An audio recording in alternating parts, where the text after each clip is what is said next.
Hey everybody, it's Sports Time. I'm Ricardo Lightwin. This one goes out to Stephanie Ramming Taylor. Yes, my big sis down there in Nassau. She's celebrating. She better put the cake on the flight. Bahamas at flight 6 o'clock in the morning. Okay, this summer the YMCA is introducing a new sport in its lineup.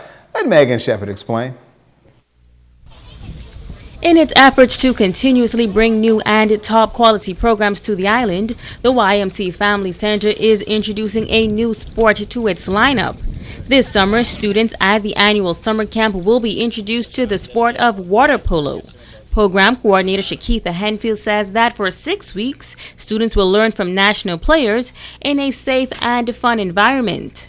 We're very happy to have two young men who are part of Team Bahamas for Carifta who won medals. So we're hoping that we can bring this program on board, and they're very enthusiastic to help. They have a lot of expertise, and we're just hoping to expand the program. Aaron Carey and Joel Aubrey are members of the men's national water polo team, and they are excited to give back to the kids of Grand Bahama. I'm here to show what water polo is about and to help Freeport get a little bit of the water polo experience for everybody to get an understanding of how amazing the sport is. The sport is almost like soccer and rugby mentality kind of in the water. It's almost like two soccer goals floating inside the water, but then you have more of like a rugby or football kind of feel inside the water.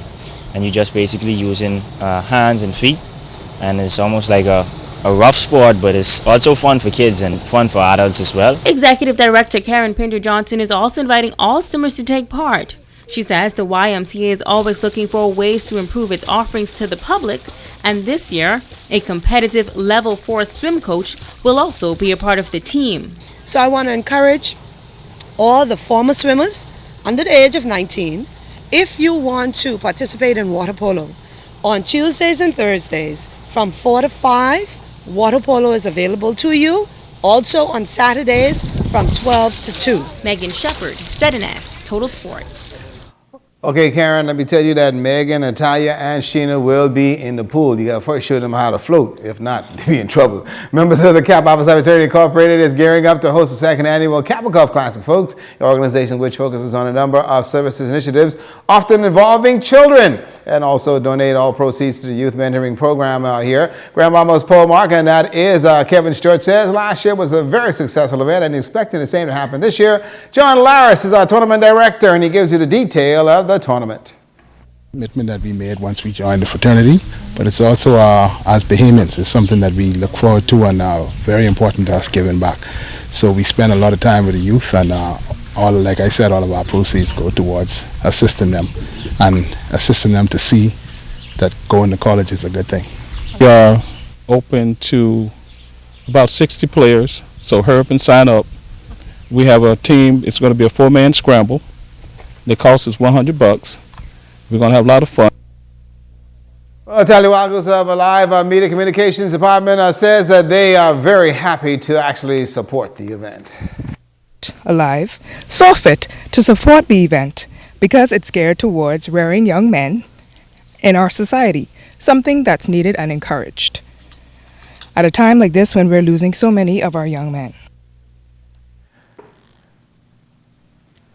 And we also donated some golf clubs as well to those young people who also play in that tournament. Is going to be on the 29th of July. Should be a good event as well. And Kevin only plays because you could smoke cigars outside. The 15th annual Bahamas Baseball Federation Nationals held over the weekend at Caribbean Baseball Stadium. Kim Mullings was there and spoke to some of the officials about the players. It was an exciting weekend for players, coaches, parents, and fans alike, filled with heavy competition at the Caribbean Baseball Stadium in the annual Bahamas Baseball Federation Nationals. One of the men behind the plate, umpire Wayne Baisden, says the competition is increasing in a healthy way. I see all of the teams, Nassau, Eleuthera, Abaco, and it looks like it's competitive. It's good to see all the kids coming out from different clubs and coming to Freeport once again and just showing how talented the Bahamian athletes are. It's good to see even some of the college students at home or some of the high school students at home. Umpire Baisden says fundamentally he sees the players evolving from strength to strength each year at Nationals, and he's pleased. When the call is made, the kids tells us that they know what's going on because there actually isn't that much argument. because it's a judgment call of the umpire, you will hear a little snickering. But for the most part, I'm very pleased for what I see. It looks like the coaches are doing an excellent job and just teaching the fundamentals of the game. It looks like the game is going to new heights with all these new, young, just vibrant little people. Bahamas Baseball Federation President Theodore Teddy Sweeting says, although it's important for the players to have fun, it is also important for coaches to hone their skills to make them a force to be reckoned with. The skill level of these kids have improved every year through developing, from coaches and everything else. We realize that the foundation is critical for the growth and the development of baseball in the country, and that's something we've been working on and the leagues have been working on to continue to develop these kids, prepare them for their future and the opportunities that the game affords them. Kimberly Mullings, ZNAS Total Sports. When I played the game, the call is the umpire can't see, and that is still the case, Grumps. Y'all can't see. That's a look at sports tonight.